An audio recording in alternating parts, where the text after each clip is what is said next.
my second question is, I've always had a problem with the phrase Latin America. Mm-hmm.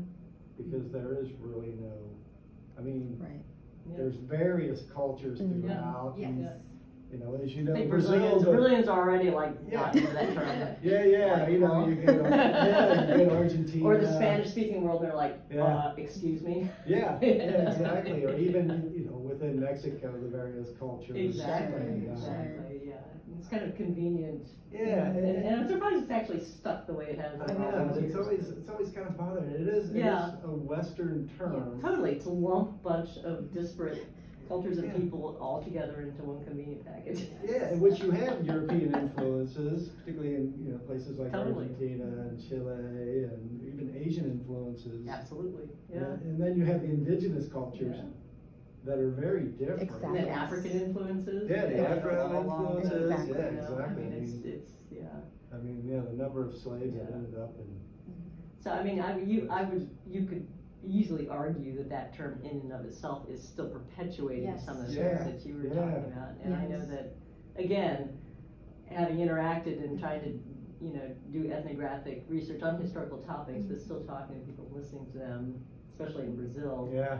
I got thrown in the 90s, there was a lot of, you know, Yankee imperialism, Yeah, and, yeah. you know, it was almost just this intractable challenge that when you're not the dominant power and culture, Mhm. but yet you are being invaded, they looked at it really as being invaded, the radio waves being invaded, the movie theaters being invaded by cultural products that they couldn't produce because they're very expensive, again, the economics of it, Yeah. and then how do you deal with that? But you find cultures are amazingly fluid, and there's you know, oftentimes there's a wonderful mix or reclaiming then of an American model, you know, Arnold Schwarzenegger movie, but now there's a Yeah. new take on it, Yeah, and it's yeah. distinctly Brazilian or distinctly from, you know, Yeah. Rio or distinctly something where they kind of, so, you know, there's always that give and take, which makes it really interesting, but it's Yeah. important to realize that things aren't always just the way we perceive them, just because we're looking and we think we're objective, we're not.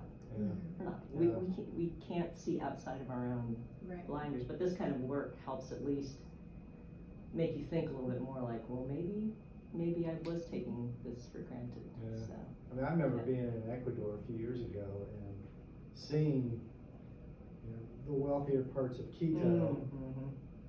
and the folks who live there and what they look like Yep. versus the people, you know, Yep. the indigenous people who. And I'm sure they don't look alike. Yeah, they're Yep. and, Same in Brazil, yeah. Yeah, and so, and then you even have, I remember talking to a woman from Venezuela, and I was like, you know, I know a little bit of Spanish, but it seems like nobody here understands me. And she's like, I'm from she spoke English as well. She's, I'm from Venezuela. I don't understand them because they use a lot of native words. Right. Interesting. Exactly. Yeah. Yeah. And so it's a very different type of Yeah. language, even Yeah. though they're speaking Spanish. Absolutely. I don't know, I just wondered if you thought about that. I'll be honest, it was kind of an unintentional oversight in this Yeah, case, because the pieces that we have are so diverse. It just, we did try to, in class, the first several classes, we're trying to identify and define the term Latin America. And I mean, of course, we didn't really, hit an exact definition because there really isn't one. Yeah. And I think that generalization of people, that's a problem that impacts everybody. I mean, you see Africa the same way. I mean, imagine how many countries and cultures and languages are in Africa, but then everybody's African. It's just African language, African culture. Yeah. It's kind of similar. And Asia's that's a problem in Asia Yeah, too. that where would be like saying Western Hemisphere language, Yeah. Western Hemisphere culture. right, exactly, Well, it's a problem exactly. when you go to another country and people hear you're from the U.S. and they just assume all Americans Mm-hmm. Oh, yeah. are the same. Yes. Oh, yeah. Right? We all have the same views, Yeah. Yes. Sure. perspectives, and Yes. attitudes, and we all eat hamburgers all the time. And, you know, it's just like this, Yeah. you know. Yeah. Well, I think, and that just stands as a testament. I'm really glad you asked that question, because that just stands as a testament, even separate from Latin America, but just globally, Yeah. how we it's so hard for us for human beings to truly grasp the diversity in the world and the diversity of peoples. I mean, it makes it very hard to see the world as big as it is. I mean, we say there's this number of countries and this number of continents and this number of islands, but we don't think of every single one of those places have regions. I mean, Georgia is very, I come from St. Louis. Georgia is very different than St. Louis. So I mean, I think just the generalization of people, it shows just how hard it is for people to not be small-minded until they actually get out into the world and experience those cultures. And there's an additional thing too, just having to do with your subject at hand are books, published books. I mean, even sort of and I just was finding this out, that the circulation of books and the purchasing of books for libraries, there are huge barriers to develop Latin American collections and books produced in Latin America because of the way books are even circulated and traded, who has them. I understood that you have to go to book fairs that's the most efficient way to purchase books for libraries in other countries, because you can't get them on Amazon, you can't get them on, through the vendors that we use now. And so even those, we talk about sort of systemic bias, that the economics and sort of that business end of how books circulate, how they publish, how widely are they made available, who can, even that. And I'm sure, the whole African book trade is a whole nother thing, North and South Africa, so that's a whole other story, which we don't really see. Like, we don't ask, like, how did this book even kind of get here? Exactly. And, so it's certainly not representative in any way, shape, and form, but it does. You were able to kind of pick out some very interesting themes, which I think do hold out. Yeah, because we even when we were selecting what to, it was interesting because we did run into that issue, because when we were like, the art book came from an art professor here, Roberta Griffin, who studied That's Mexican. Kind of cool. Yeah, she was very passionate. She was, and they all came from her. So. I think at one point I asked you, like, does this count as Latin? Because I knew when I think of Mexico, I guess I think of like Central American. I was like, I guess we can include this, or then even the one Debray that's focusing on Brazil. I was like, I guess this counts, but Brazil kind of feels like its own. I don't know, like they just kind of feel like their own thing sometimes. Because when I was in Argentina for a study abroad in college, and I remember my homestay mom was like, you need to be careful, because I'm African American. She's like, people are going to think you're from Brazil.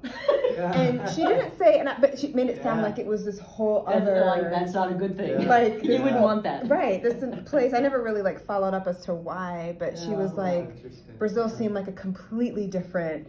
I know she wouldn't have lumped herself in with probably anyone from Brazil. I mean, she's from Argentina, and she's like from the European ancestry. Even in southern Brazil, there are very white communities, very German communities. So dare I say, sort of ex-Nazi communities that would be happy to secede from Brazil and let all those other people do their thing. Well, it's also where a lot of that blonde, blue-eyed. I did not know. Okay. Ooh, yes.